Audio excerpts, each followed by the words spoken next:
This is the Used Car Dealer Podcast.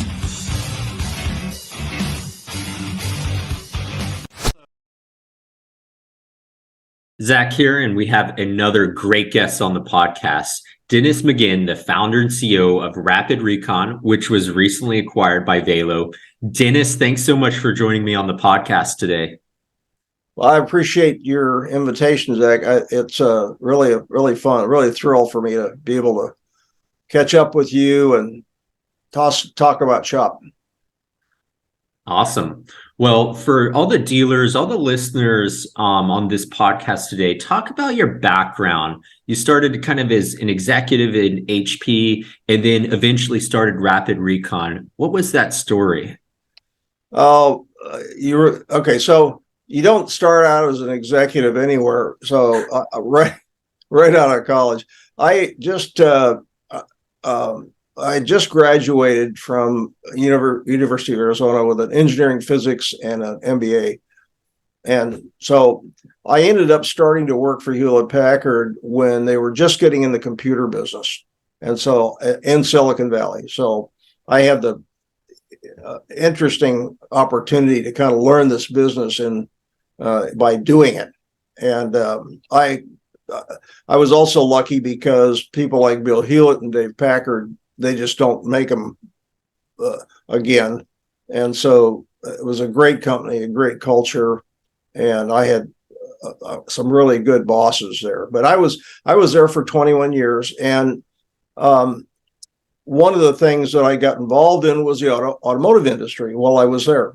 And we had the president of Ford on the board at HP then, and we ended up I had a division that built the Ford Service Bay Diagnostic System. So I had a lot of experience from the OEM side with the issues with vehicles, because in that case, it was all about the additional electronics coming into the vehicles and how to get ahead of the failure rates that were skyrocketing at that time, because they had no diagnostic tools and there wasn't any ODB2 or anything. They had to, the devices were still very analog. So we went in and built these systems that went worldwide that would help them decide if the parts they were about ready to throw in these cars were failing or not, and then also let the manufacturing guys know back in Dearborn what was failing so they could get ahead of the curve. So that was it. I got involved with BMW and Mercedes and Ford, GM, Hamtramck, all kinds of stuff, but pretty much from the OEM side. But that was that part. And then I left HP after 21 years and went out, ran a couple of other companies in different areas, all really high tech kind of stuff. And that's kind of how I got to starting Rapid Recon.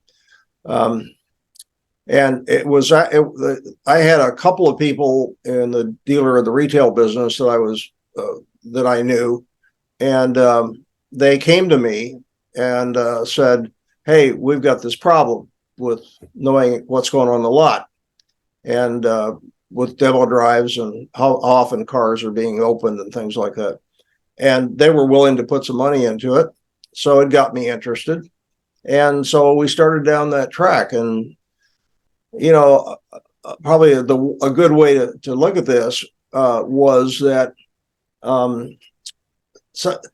somebody, when they came to me, they said, nobody really knows how long it's taking to get these cars ready. I mean, they really don't. We take these trades and we go out a week later and they're still out there waiting to be reconditioned, and because there's no accountability. And so that really got me interested, because I started to ask people I knew, including folks like Dale Pollack. I knew him by then. Well, is this a real problem? Are people going to 20 group meetings like I hear they are and saying it's 2 or 3 days and don't bother me, I don't really have a problem? And the answer was yes, it's exactly what they're doing. Nobody wanted to give the GM bad news to take to their 20 group meetings. So they would just give them best case. And that's all he wanted to hear. So they really never had the information until it started to blow up. And so I got in and I helped to kind of light a match to their understanding of how long it was taking them and what it was costing them. So that was the genesis of Rapid Recon, was getting in there, finding out that nobody really knew. They were all just kidding themselves. And it becomes self-fulfilling. After a while, everybody's just used to hanging out with good information, and you don't go back until something goes really sideways. So, Dennis, discuss what Rapid Recon does for dealers and how the product has evolved since the early days. Sure.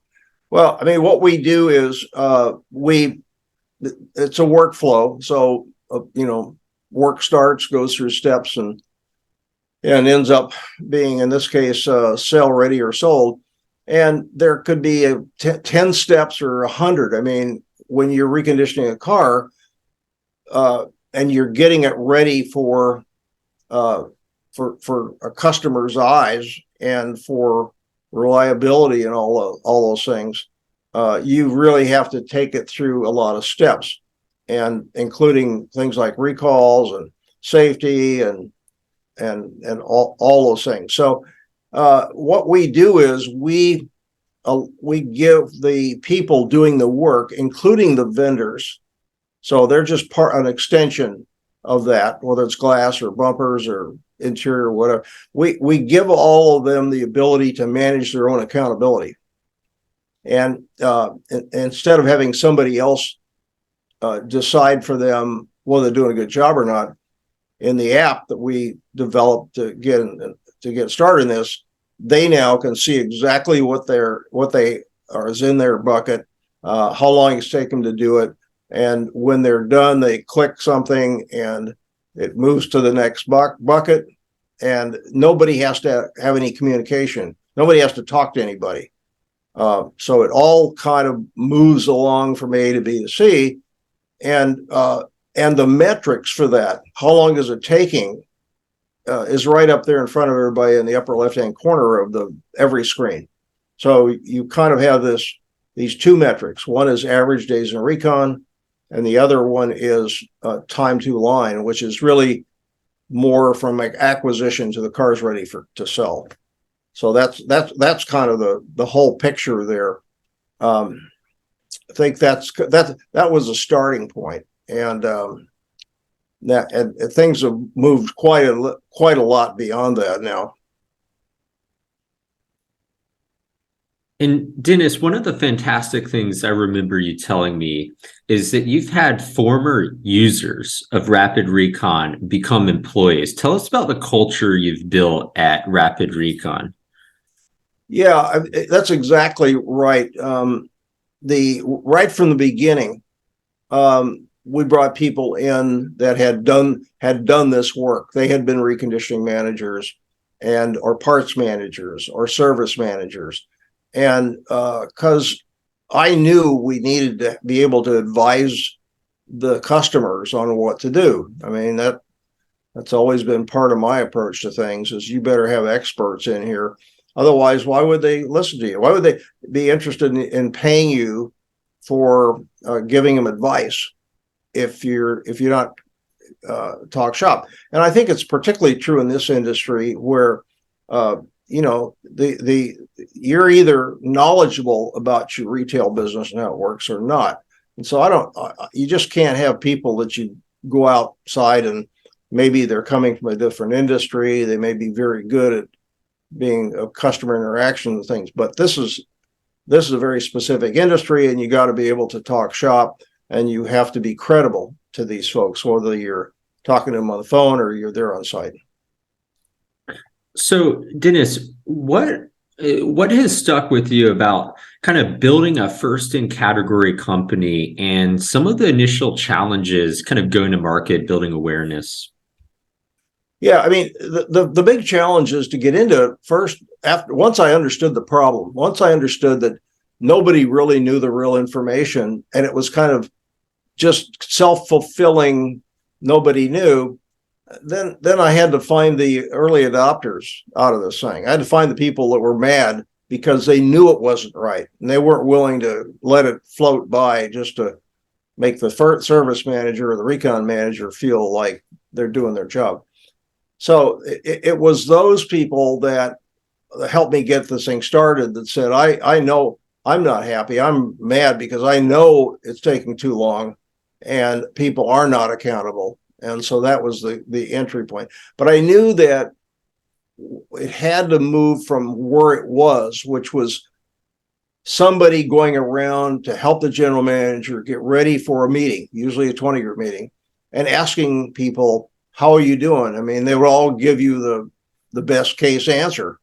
And it had to shift from that over to the individuals that are doing the work saying, I'm done, being able to push a button on their phone, and everybody gets notified. The car moves and everybody knows what's going on.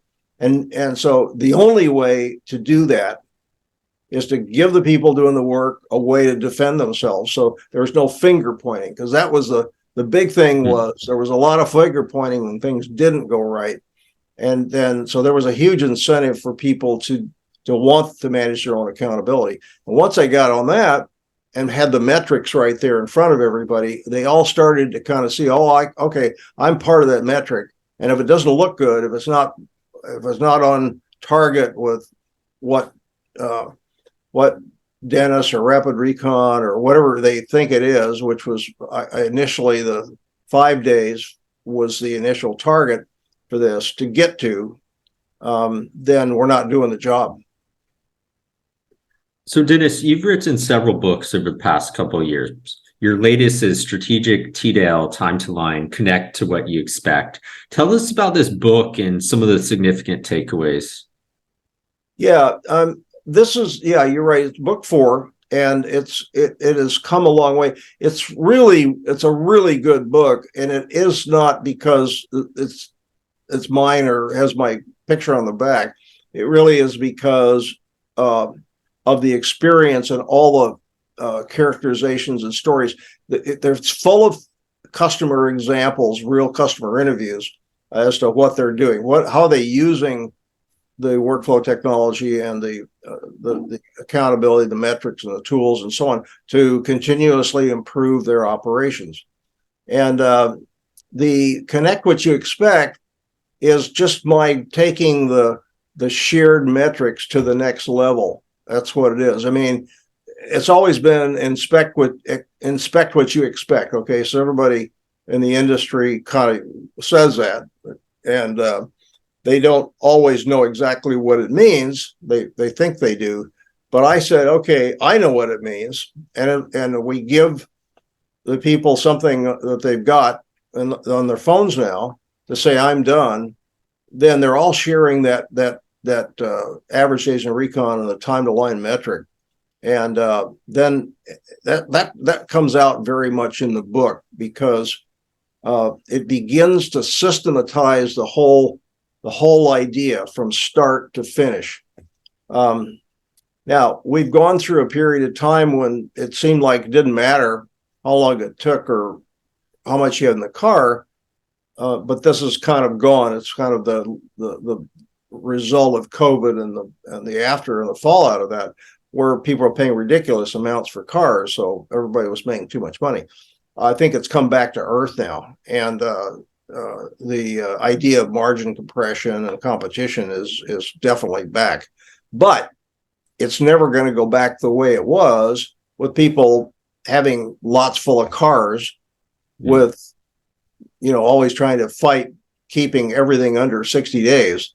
I don't think anybody is looking at doing that, is trying to have an inventory that's a heavy inventory. I think they all want to be more efficient, keep the amount of inventory down, which makes the reconditioning even more important. The timeline of how long you can take to, say, replace a car that was sold and get it back on the front line. So what do you think dealers most often misunderstand about recon at their dealerships? Maybe common mistakes your team observes pre-implementation of Rapid Recon? Yeah, I mean, because change is hard. And in this particular area, You got a lot of people that think they already have the answers, or that it could be done with a spreadsheet or something, like that, and they're not passionate about the same things I am, which is the average days in recon, time to line, and how it ties all together with everything they're doing all the way through, from the acquisition to the to the reconditioning, to the vendor work, and the safety work and all that, and ties all the way through. When you get into that thing and you have a GM who wants to know how long it's taking, and it's important that the GM is interested in knowing and is willing to spend a little bit of time, not a lot, to ask the right questions, so that everybody up and down the line on the fixed and variable side, they know that the GM knows that these numbers, where they're coming from. And the GMs that are hands-on more like to be directly involved with the reviews of how the reconditioning process is improving over time. It's always going to be a work in process, and things are always going to be problematic. I mean, so there's always problems to solve, so the GM, in my mind, the ones that do the best job are the GMs that know what the numbers mean, and they're people that are working for them that are taking care of these day-to-day issues and so on. They know that the GM understands what's going on. So that's the big difference I see. And some of them just don't want to know, because they don't want to know all the details, and they don't need to, but they don't want to get too close to the details. So my task is to continue to add awareness to this and bring the efficiency and the speed of the reconditioning kind of back to the bottom line. And so, because that's where it matters. Now, GMs know how to look at parts business and the back end, the F&I, and the new car sales, and they know their business units. But I think to a lot of them, reconditioning is still a bit of a mystery, and they like to either let somebody else worry about it, or wait till something really bad happens before they get really mad and want to fix it. So that's kind of how I see it. So, kind of the inverse of that question, what are some of the best practices that you've observed over your decade plus in the recon software space? Yeah, the best practices are that you've got somebody leading the charge, a recon manager. It could be a fixed ops director, but typically there's a recon manager that is bird dogging the thing and stays on top of the things that need attention, because of the dynamics in a dealership of people coming and going, vendors changing, different trends with the vehicles and things. There's always a need to do what I know I'm so familiar with back in the Silicon Valley deal, the continuous process improvement. Matter of fact, a lot of this stuff came out of post World War II and Deming, and a lot of the quality control things that ended up coming back into the U.S. after 45. And there's a reason that we've got Intel and these and all the semiconductor guys. They really got really good at this thing, and so that's the same thing here. That the best practices are that the GM knows what's going on. They're not just delegating this. They actually can say, okay, I see these average days in recon, the time to line, and I can actually see the details behind this. So I know what questions to ask. I don't have to be hands-on if I know what questions to ask and I know what the numbers mean. And that there is accountability for continually improving those processes, because it never goes away. I mean, as soon as you think you got it all right, something is going to need more attention. So moving on, Dennis, what are your thoughts on the right to repair and recall disclosure related bills being discussed in Washington in the potential impact on recon management? Yeah, I'm not real close to that. I think that has a lot to do with consumer protection, and in terms of the rights of consumers to get their car repaired wherever they want, if I read that right. Um, and to me, it's just another thing to make sure the car is everything is done right. There are no outstanding recalls on it. There are no outstanding safety issues. In other words, the car is reconditioned properly, and your expectations are, I'm not going to need to take this car somewhere else right away and get it fixed. It's already been fixed, so I can expect a utility out of this thing, and for the foreseeable future. So I think that's what it means, but and so yeah, my answer to that is that if you do your reconditioning right, that shouldn't come into play. Consumers shouldn't need to be able to take the car somewhere else. And it's up to, if the dealers do this right, then those customers come back to them, which is what they're trying to do too.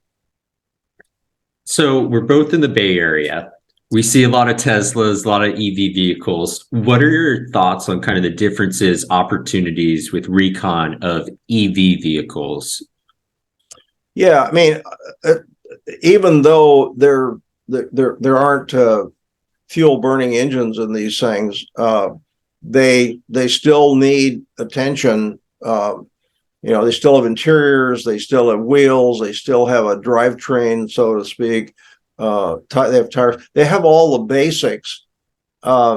Just it's a simpler configuration to work with, but you still need mechanics that are certified, that are qualified to work on those vehicles, that they know what to do, and at the same time that having electric motors on one or more of the tires or one or more of the axles and things to propel the car.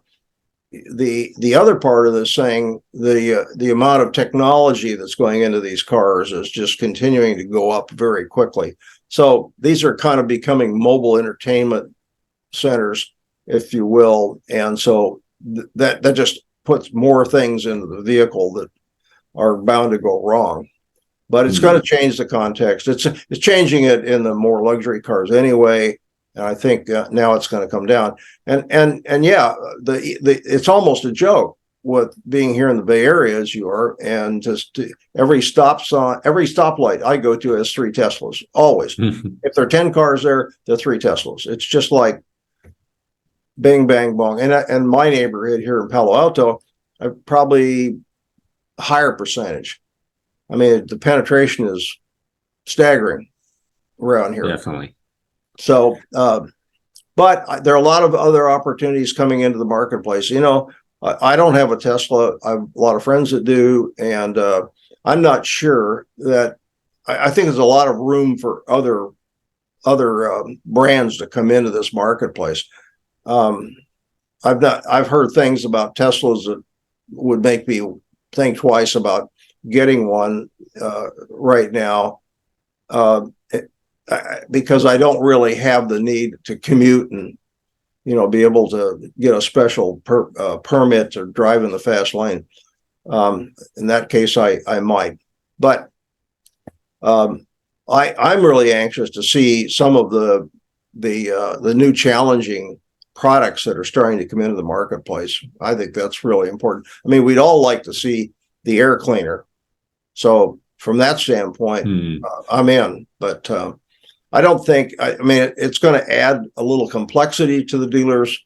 They're kind of having to either allocate, have one of the stores is doing electric vehicles, like I've seen some of them do, but I think they're all like Tesla's getting into everybody's inventory. Definitely. So my next question, if you were a used car dealer thinking about scaling your business, at what point should you consider recon software? Maybe it's vehicles sold per month. Like at what point does it make sense? I used to think it was 100, and then it came down, down, down, and so we have some now that use the software when they have 30 cars in inventory.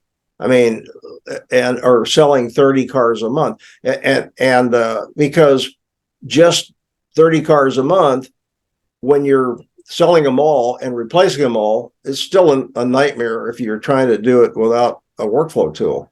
So it 30 is kind of the one I've seen, and it amazed me to see how much what happens when you're trying to do volume when you're just replacing 30 cars. Now these are more franchises than they are anything else, but I think 30 is one. But if I were a group guy, or if I were a GM, I would definitely, if I had 50 or more cars, I would absolutely have this. But I think it can go down from there. But I would say 50 and up is a must have to be able to have this thing managing itself, so to speak. But also, I mean, you need somebody. In our case, we have a champion. In every system we bring on, there'll be a Rapid Recon champion, somebody that kind of everybody can go to, and that we focus our attention on too, as we're trying to keep them up to date on what's coming down the line. Nice. And Dennis, my last question, what's coming down the pipeline for Rapid Recon in 2023? Yeah, well, some very interesting things, areas that I've stayed away from because I didn't want to get too close to like customer pay and in the fixed ops thing, because it has a lot to do with repair orders and scheduling and things like that, parts and so on. And so we're going to be going ahead and doing more with that, because we've got partner companies like Service Lane Advisor who already are in that business. So we'll be able to work with them to be able to solve some of those problems as well. So we're working on that now. We don't have it all figured out. It'll take a few more months for us to kind of come up with the starting point, but I'm pretty excited because we're going to be able to go into an area we haven't before, and we've already got a solution. I mean, it doesn't all work cleanly together like it came out of the same box, but they're a very strong product in its own right. So we're going to be able to cross-sell and do some things like that, and that's fun. It's a good opportunity. Our customers have all those problems, so that's exciting. Well, Dennis, it's been an awesome episode. I've learned so much personally about Recon, so thanks so much for joining us today.